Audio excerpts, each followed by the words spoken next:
गांव की शाम होने वाली थी। आसमान में काले घने बादल ऐसे छा गए थे जैसे दिन में ही रात हो गई हो। ठंडी हवाएं चल रही थीं और बिजली कड़क रही थी। माधव अपनी पुरानी लकड़ी की रेहड़ी को धकेलता हुआ चौराहे की तरफ जा रहा था। माधव बहुत गरीब था। उसके पास बस यही एक ठेला था जिससे वो पाव भाजी बेचकर अपना गुजारा करता था। उसके घर की छत कच्ची थी जो हर बारिश में टपकने लगती थी। हे भगवान, आज बस बारिश ना हो। अगर आज भाजी नहीं बिकी तो कल तक सब खराब हो जाएगा। घर में राशन भी खत्म हो चुका है। सुमित्रा इस उम्मीद में होगी कि आज कुछ पैसे लेकर आऊंगा तो घर का चूल्हा जलेगा। जैसे ही माधव ने चौराहे पर अपना ठेला लगाया वैसे ही मोटी मोटी बूंदें गिरने लगी। देखते ही देखते बहुत तेज बारिश शुरू हो गई। लोग अपनी अपनी दुकानों के शटर गिराकर घर जाने लगे।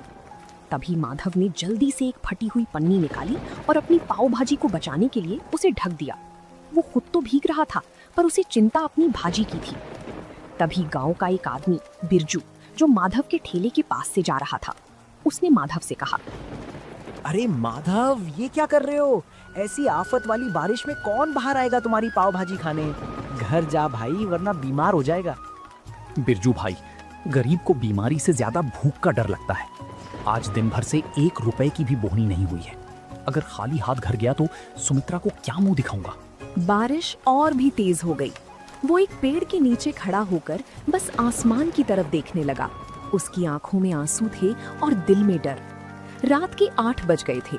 बारिश थोड़ी धीमी हुई थी लेकिन हर तरफ सन्नाटा था। माधव ने सोच लिया था कि आज का दिन उसके लिए खराब गया। अब घर लौट जाना चाहिए।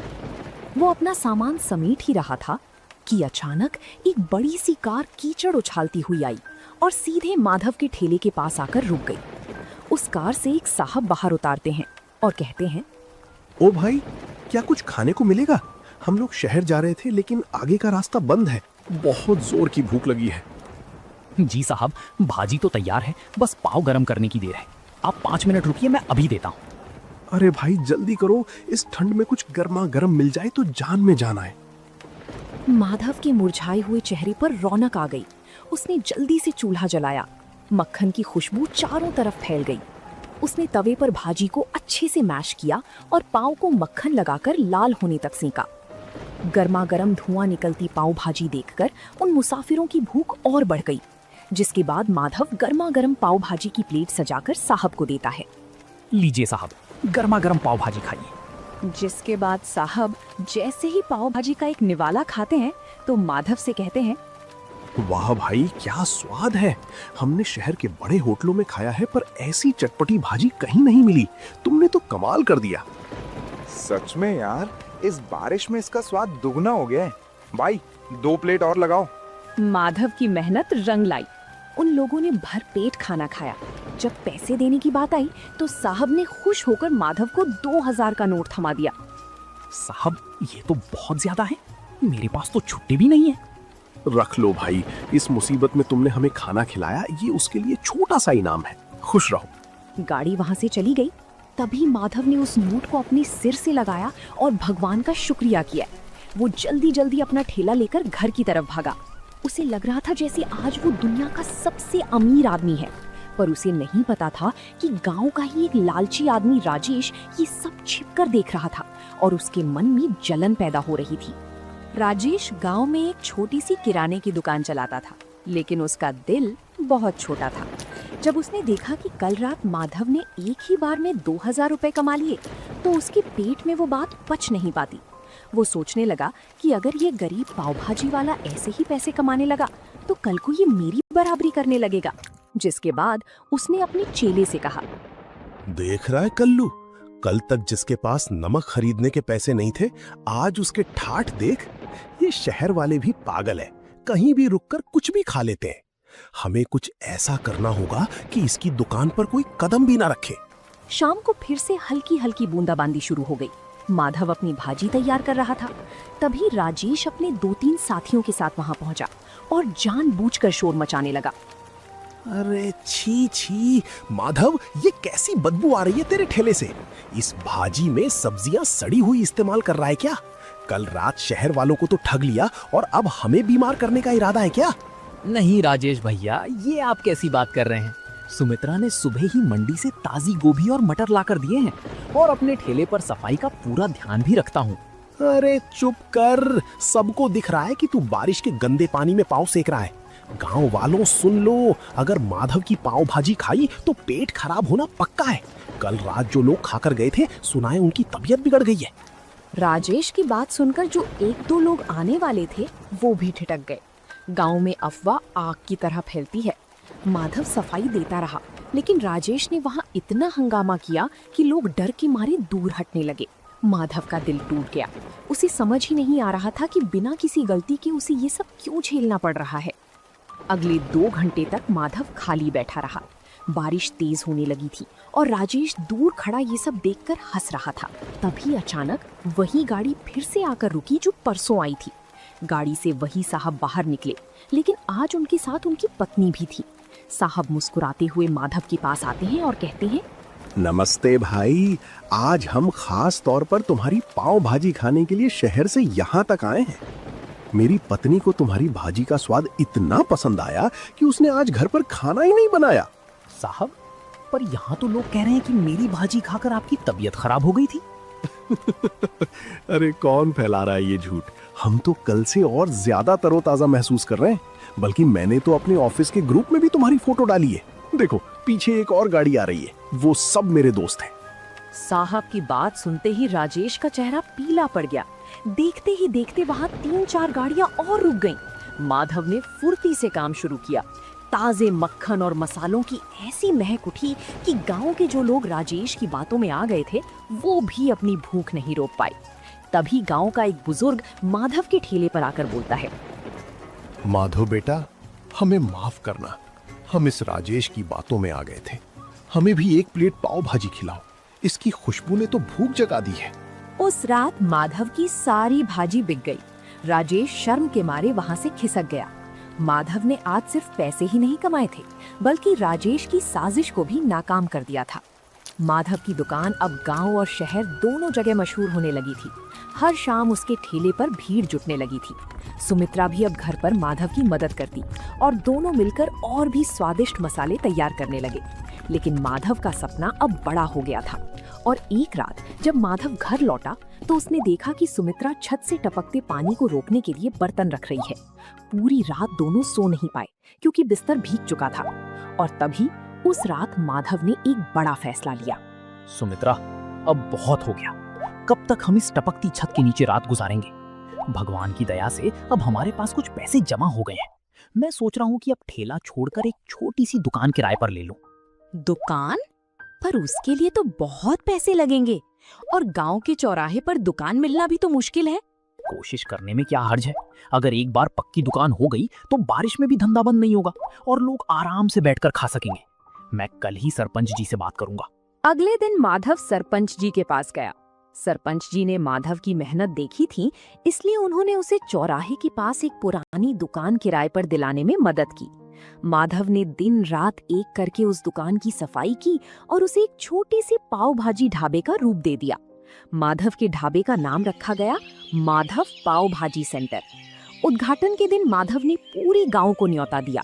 उसने सोचा था कि पुरानी बातें भूलकर वो राजेश को भी बुलाएगा ताकि गांव में भाईचारा बना रहे। जिसके बाद माधव राजेश की दुकान पर जाता है और कहता है, राजेश भाई, आज मेरी छोटी सी दुकान का उद्घाटन है, आप जरूर आना, मुझे बहुत खुशी होगी। बड़ा आया दुकान खोलने वाला। 2 दिन क्या शहर वाले रुक गए, तू तो अपने आप को राजा समझने लगा। जा, मैं नहीं आने वाला तेरी सड़ी हुई दुकान पर। माधव उदास मन से वापस आ गया। शाम को ढाबे पर खूब रौनक थी। मुसाफिर, गांव के लोग और बच्चे सब बड़े चाव से पाव भाजी खा रहे थे। तभी अचानक कुछ ऐसा हुआ जिसकी किसी ने उम्मीद नहीं की थी।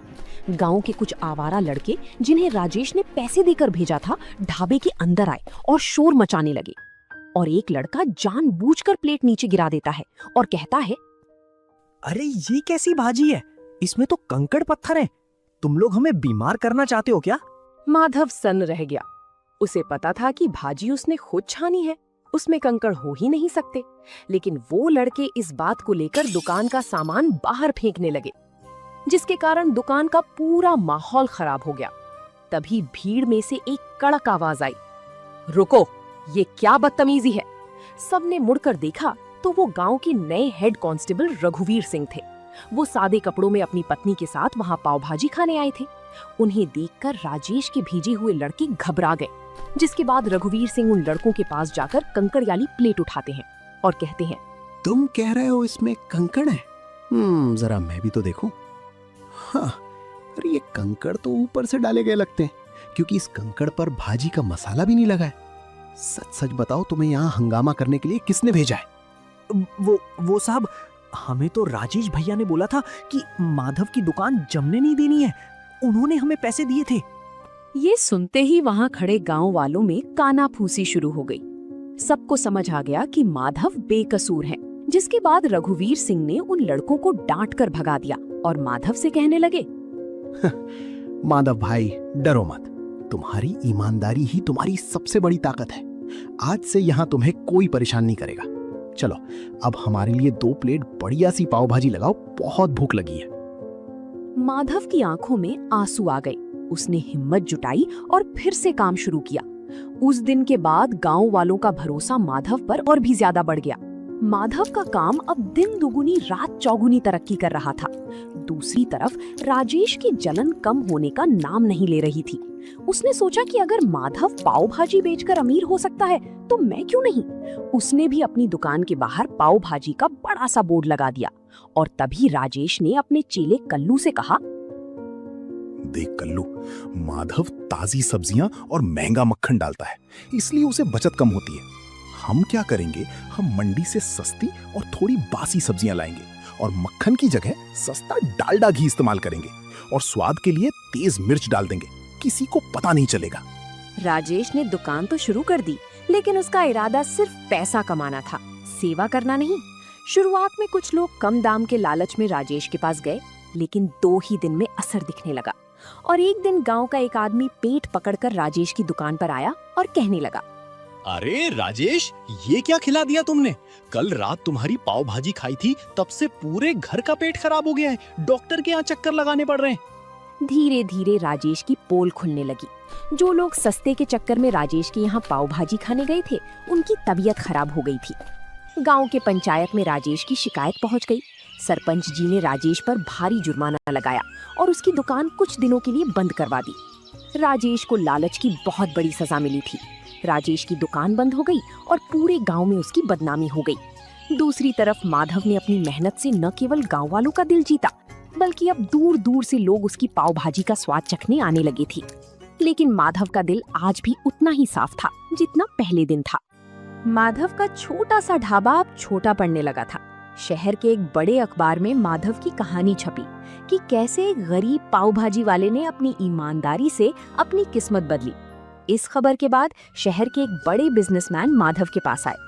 माधव भाई, आपकी भाजी में जो स्वाद है वो मैंने आज तक कहीं नहीं चखा।